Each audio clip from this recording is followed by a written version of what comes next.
if you're having painful intercourse and the pain is less at the vaginal opening and less to do with the stretching sensation of insertion, but more at the back of the vagina or at the cervix, there is a product called the O-Nut that might be helpful for you. What this product does is it's placed on a partner, and what it does is decrease the length of the partner.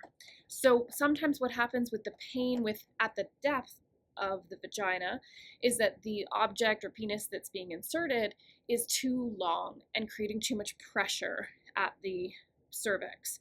So if you look at this product, it's placed on the base of the penis and then decreases the length that actually gets inserted into the vagina.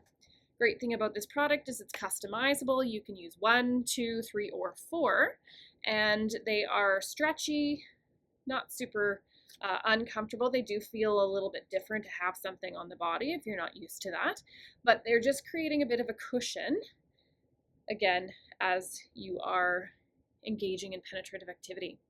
So that one might be one to check out.